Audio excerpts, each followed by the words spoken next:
Assalamualaikum warahmatullahi wabarakatuh. Perkenalkan, saya Raisya Safitri Ismawanti, merupakan mahasiswa farmasi Universitas Pajajaran angkatan 2017 dengan NPM 2601101701155. Di sini saya akan menjelaskan mengenai manajemen suplai farmasi di apotek. Berikut merupakan poin-poin yang akan saya jelaskan. Yang pertama adalah perencanaan, yang kedua pengadaan, yang ketiga penyimpanan. Yang pertama yang akan saya bahas adalah perencanaan.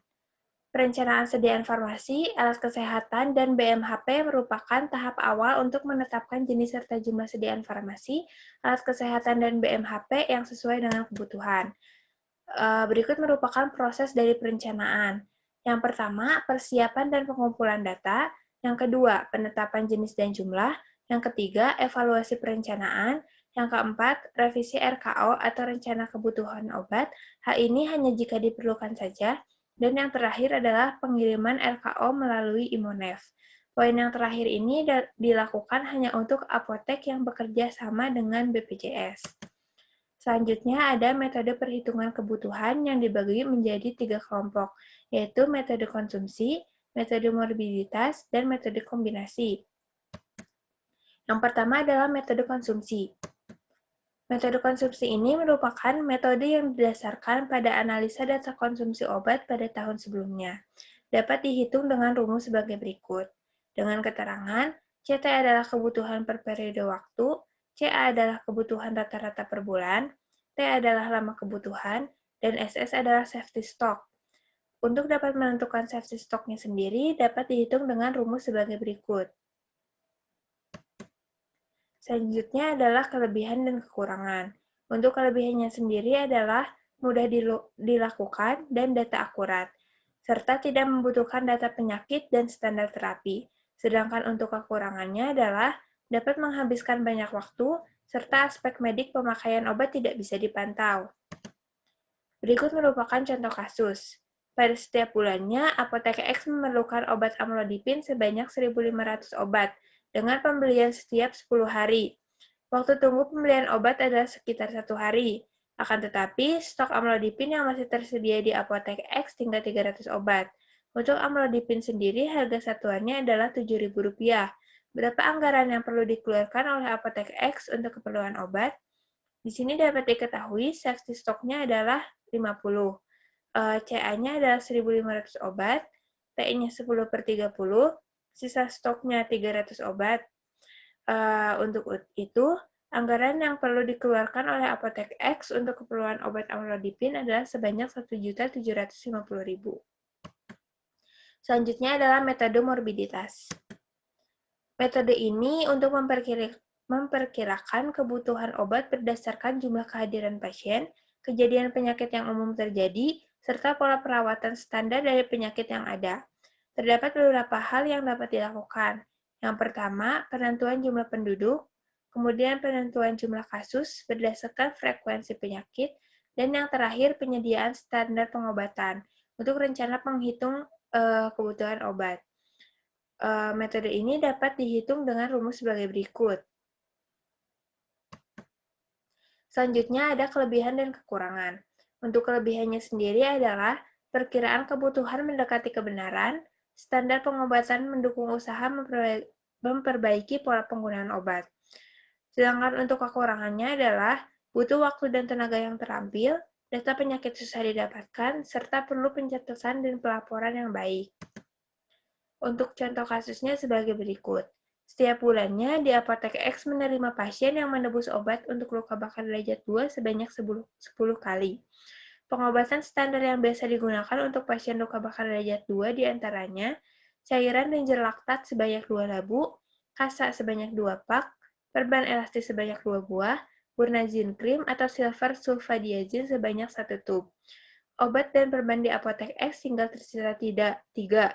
Pembelian obat-obatan dilakukan setiap 15 hari dan waktu tunggu pembelian selama 1 hari. Total harga untuk 1 kali penanganan luka bakar adalah sebesar Rp250.000. Berapa obat yang harus dibeli serta berapa anggaran yang harus dikeluarkan? Dapat diketahui di sini larutan Ranger Laktat yang dibutuhkan sebanyak 20 labu, kasa sebanyak 20 pak, perban elastis sebanyak 20 buah, dan burnazine cream sebanyak 10 tub. Maka CE-nya adalah 20, T-nya adalah 15/30, SS-nya adalah 0,6 dan dibulatkan ke atas menjadi 1, kemudian dimasukkan ke dalam rumus yang sudah dijelaskan sebelumnya. Jadi, anggaran yang perlu dikeluarkan oleh Apotek X untuk memenuhi kebutuhan standar pengobatan luka bakar sebesar Rp2.000.000. Selanjutnya adalah metode kombinasi. Metode kombinasi ini merupakan gabungan dari metode morbiditas dan metode konsumsi. Metode ini digunakan untuk obat yang terkadang fluktuatif. Dapat dihitung dengan rumus sebagai berikut. Contoh kasusnya sebagai berikut. Di Apotek X, setiap tahunnya menerima pasien yang menebus obat hipertensi sebanyak 50 kasus per bulan. Dokter biasa meresepkan 1 strip captopril 10 tablet pada setiap pasiennya. Konsumsi captopril tiap bulan adalah 600 tablet. Pembelian dilakukan setiap 16 hari, dengan waktu tunggu pembelian sekitar 1 hari. Sedangkan sisa stok captopril sebanyak 50 tablet. Berapa captopril yang harus disediakan apotek agar tidak terjadi kekosongan? Di sini dapat diketahui CE sebanyak 500, CA adalah 600, T 15/30, SS 36,6 atau dibulatkan ke atas menjadi 37, dan C kombinasi berarti 537, atau captopril yang harus disediakan apotek agar tidak terjadi kekosongan adalah sebanyak 537 buah. Selanjutnya ada evaluasi perencanaan. Evaluasi perencanaan ini dibagi menjadi 3, yaitu analisis ABC, analisis Venn, dan analisis kombinasi. Yang pertama adalah analisis ABC. Analisis ABC ini dilakukan dengan melakukan pengelompokan item obat atas dasar kebutuhan dananya. Untuk kelompok A atau always, yaitu 15% dari total item dan mempresentasikan 70-80% total nilai. Contoh obatnya adalah obat kategori mahal. Untuk kelompok B atau better, yaitu 30% dari total item dan mempresentasikan 15-25% total nilai. Contoh obatnya adalah kategori tidak terlalu mahal. Dan yang terakhir adalah kelompok C atau kontrol, yaitu 55% dari total item dan mempresentasikan 5-15% nilai. Contoh obatnya adalah kategori terjangkau. Berikut merupakan kelebihan dan kekurangannya. Untuk kelebihannya, informasi biaya lebih akurat, menampilkan laporan biaya yang lebih akurat, serta meningkatkan mutu pelayanan. Sedangkan untuk kekurangannya adalah metode yang digunakan kompleks, serta membutuhkan waktu yang cukup lama. Berikut merupakan contoh kasus. Di tabel berikut terlampir nama-nama obat, jumlah, serta harga satuan obatnya.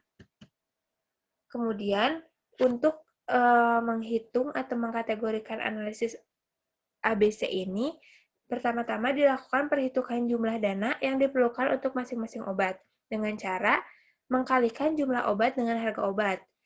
Selanjutnya dilakukan pengurutan ranking, kemudian dilakukan perhitungan kumulasi persen, dan yang terakhir adalah mengkategorikan perbekalan. Untuk kategori A sendiri, nilainya adalah kurang dari 70%, untuk kategori B, nilainya rentang 71-90%, dan untuk C, rentangnya 90-100%. Berikut merupakan obat yang sudah dilakukan pengurutan. Untuk urutan 1 merupakan obat dengan harga atau jumlah obat yang tertinggi. Selanjutnya berikut merupakan obat-obat yang sudah diklasifikasikan atau dikelompokkan sesuai dengan kelompok A, B, ataupun C. Selanjutnya analisis Venn. Analisis Venn ini dilakukan dengan mengelompokkan obat yang berdasarkan pada dampak tiap jenis obat pada kesehatan. Untuk kelompok V atau vital, yaitu obat penyelamat, obat pokok untuk layanan kesehatan, obat yang dapat mengatasi penyakit dengan kematian terbesar. Sedangkan untuk kelompok E atau esensial adalah obat dengan kerja kausal atau bekerja pada sumber penyakitnya secara langsung. Yang terakhir adalah kelompok N atau non-esensial, yaitu obat penunjang atau kerja ringan atau obat untuk menimbulkan kenyamanan. Cara penentuan analisis Venn ini yaitu melakukan penyusunan kriteria untuk menentukan Venn, melakukan penyediaan data pola penyakit, dan melakukan perujukan pada pedoman pengobatan. Berikut merupakan kelebihan dan kekurangannya. Untuk kelebihannya adalah dilakukan penyesuaian kebutuhan obat berdasarkan golongan obat, sedangkan untuk kekurangannya adalah dibutuhkan waktu cukup lama, serta pada pengobatan golongan V dapat terjadi kekosongan. Berikut merupakan contoh kasusnya. Tentukanlah metode evaluasi perencanaan pada obat-obat tersebut dengan menggunakan analisis Venn.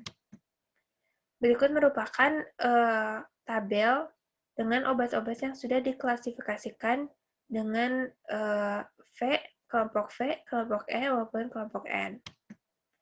Berikut merupakan analisis kombinasi. Analisis kombinasi ini adalah analisis gabungan dari ABC dan Venn. Berikut merupakan matriks dari ABC Venn. Untuk yang berwarna biru merupakan kategori 1, untuk yang berwarna hijau adalah kategori 2, dan yang berwarna abu adalah kategori 3. Kategori 1 merupakan semua item yang penting dan mahal.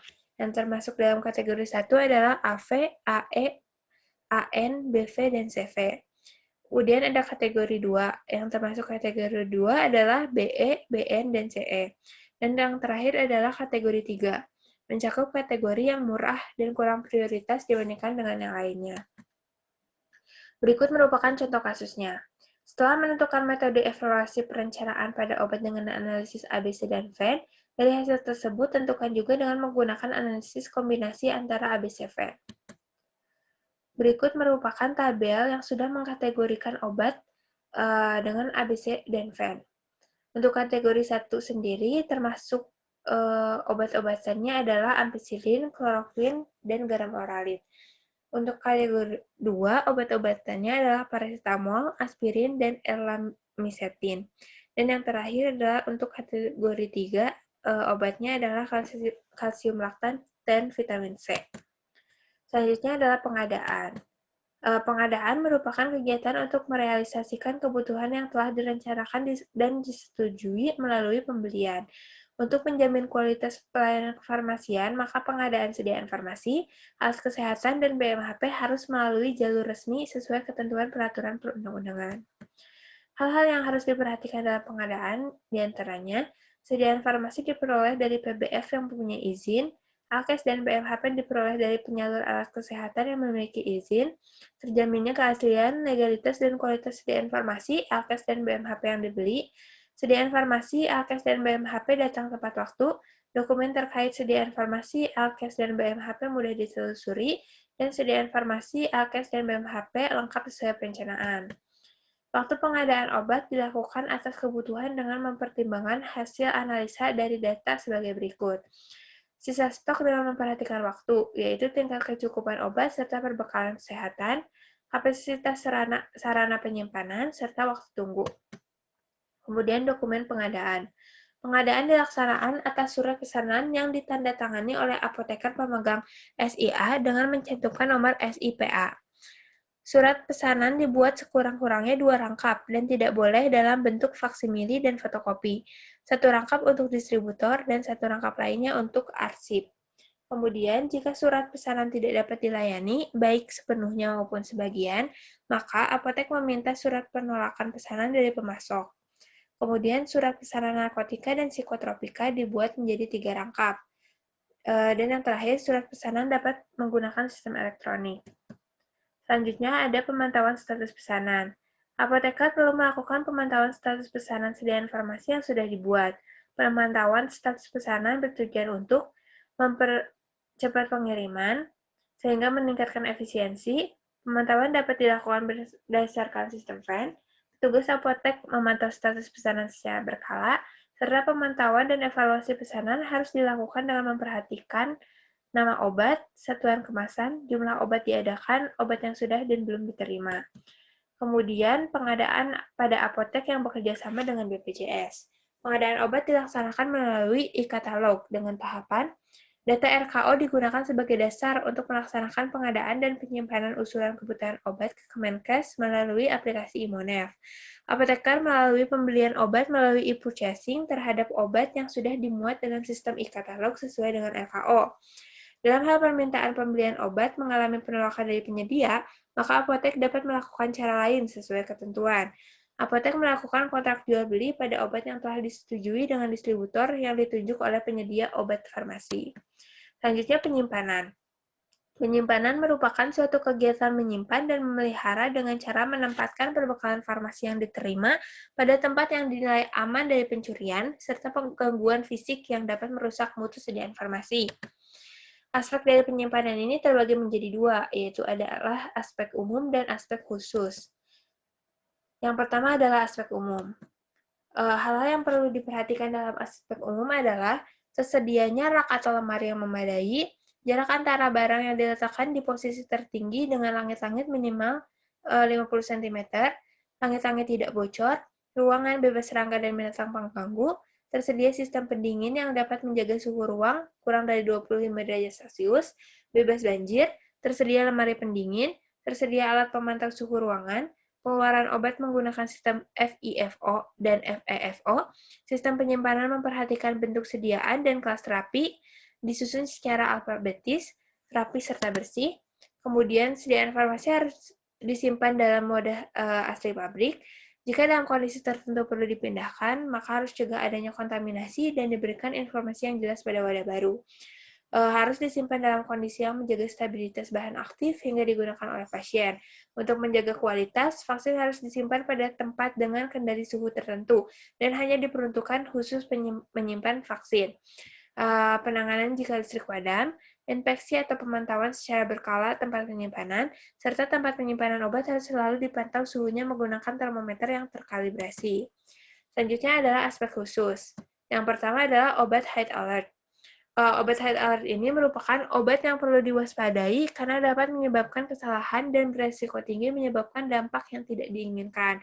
Obat-obat tersebut terdiri atas, yang pertama adalah obat risiko tinggi, dan jika terjadi kesalahan dapat mengakibatkan kematian atau kecacatan. Contoh obatnya adalah insulin, antidiabetik oral, obat kemoterapeutik. Obat-obat tersebut harus disimpan terpisah dan diberi penandaan yang jelas. Selanjutnya ada obat lasa atau look-alike dan sound-alike. Contoh obatnya adalah tetrasiklin dan tetrakain. Apotek menetapkan daftar obat lasa. Penyimpanan obat lasa ini tidak saling berdekatan dan diberi label khusus. Selanjutnya adalah elektrolit konsentrat. Contoh obatnya adalah NaCl dengan konsentrasi lebih dari 0,9% dan magnesium sulfat injeksi.